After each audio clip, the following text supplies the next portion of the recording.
गुणों में ये क्षीरविदारी ज्यादा महत्वपूर्ण है। अब ये रहा पाठा। पाठा ये जो है इसकी प्रकृति शीत है, शीतवीर है, और यह भी ताकतवर है, बल है। ये अर्श में, पथरी में और अतसार में ये बहुत काम आता है। इसके बारे में धातु कर्म में ये काम आता है। धातु कर्म का मतलब सोना बनाने वाली जो प्रक्रियाएं हैं उसमें पीत धतूरा पुष्परस, सीसा तोले 8, लांगली का लाय रस और ले रस पाठ, मर्दन करके खरल में गोला लेव बनाए, गजपुट की धरग्न में फूंक स्वर्ण है जाए। तो इसके साथ शीशा, कलियारी से लांगली कहते हैं, इसे अग्निशिखा भी कहते हैं, और लोकल नाम इसका किरकिचियाव कहते हैं। और पीत धतूरा, पीला धतूरा, पीला धतूरा उसका फूल पीले रंग का होता है, फूल में फूल होता है, उसे कनक धतूरा भी कहते हैं। उसके फूलों का रस में शीशे को, अब शीशे को हम कैसे करेंगे? शीशे को शुद्ध करने के बाद पहले उसे गर्म करिए, और गर्म करके उसमें आप पारा डाल दीजिए, ठंडा करके थोड़ा, ताकि पारा उड़ न जाए, तो वो उसको फूटक कर देगा।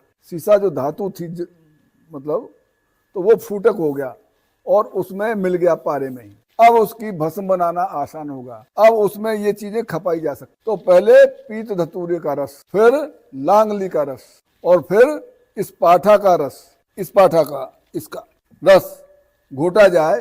फिर उसको बनाकर खरल में बहुत समय तक घोटने के बाद गोला सा बना करके गजपुट अग्नि में फूंक दिया जाता है। तो उससे एक भस्म तैयार होती है रक्त वर्ण की। वो भस्म ही जब ताम्र और चांदी पर उसका प्रयोग करते हैं तो वो स्वर्ण में तब्दील होने की बात लिखी है। हालांकि इसमें बड़ी गोपनीयता है, इसकी चाबी अलग है, ऐसी बातें सार्वजनिक नहीं की जाती, इसीलिए इसको गोपनीय तरीके से रखा जाता है ताकि इसका लोग दुरुपयोग न करने लगें। बहरहाल यह है कि इससे स्वर्ण निर्माण होता है और शरीर की धातुएं भी पुष्ट होती हैं। इन दोनों ही जड़ी बूटियों से शरीर की धातुएं पुष्ट होती हैं। अब ये जिमीकंद तो, जंगली जिमीकंद तो जहर है, विष है, इसको पारे को भुभुक्ष करने में काम दिया जाता है। इससे गंधक को एक्टिवेट करने का काम आता है। ये इसका रस जो है गंधक को सफेद कर देता है, और सफेद गंधक बहुत काम आती है धातुवाद में। तो इस तरह से इनका ये प्रयोग है, अनेक रोगों में ये काम आते हैं। धातु पुष्टि के बहुत ही अच्छे जड़ी बूटियां हैं। और कुछ न हो, गायों को अगर आप खिलाएं तो गायों का दूध भी बड़ा बलिष्ठ हो जाता है और गाय पुष्ट हो जाती है। गाय के जैसे बारीक बारीक काट के सुखा के चारे में खिला दीजिए। तो ये मैंने आपको शॉर्ट में इसके बारे में बताया, इसके गुण बताए। तो ये बड़ा उपयोगी बेल हैं, ये सब ये लताएं हैं। हाँ, ये इनके कंद हैं। और बहुत मेहनत लगता होगा इसको ढूंढने में। हाँ, इसे ढूंढने में तो दिक्कत होगी। हाँ, बड़े ऐसे जंगल में मिलता है ये, घनघोर जंगल में, ऐसी जगह जहाँ हिंसक जानवर होते हैं, सर्प होते हैं, और कहीं कहीं नदियाँ बड़ी प्रवाहित वेगवान होती हैं, उसमें बह सकते हो आप।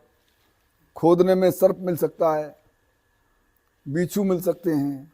कभी ऐसा हुआ बाबा आपके साथ? हाँ, मेरे साथ कई बार हुआ है। एक बार तो मुझे सांप ने काटे बच्चा में। तो मैं एक जड़ी को उखाड़ रहा था, तुरंत उसमें से सांप निकल के भागा। हाँ, और वो भी क्रेत, जिसका विष जो है सीधा नर्वस सिस्टम पर अटैक करता है और मरने में घंटा वो नहीं लगता। आप क्या कांटेक्ट करना चाहता है तो कैसे आप तक पहुंचेगा कोई व्यक्ति? आप 94 बार है 50-50-53 पर बात कर लें, और इसके व्हाट्सएप पे आप कुछ भी लिख देंगे तो आप ऑटोमेटिकली एड्रेस और लोकेशन मिल जाएगा। आपका ऐसा खाली समय जिसमें लोग ज्यादातर आपको कॉल कर सकें? अब मैं तो हर वक्त बिजी रहता हूँ, लेकिन किसी के आते हैं तो तभी उठा लेता हूँ। ये देहरादून में थानों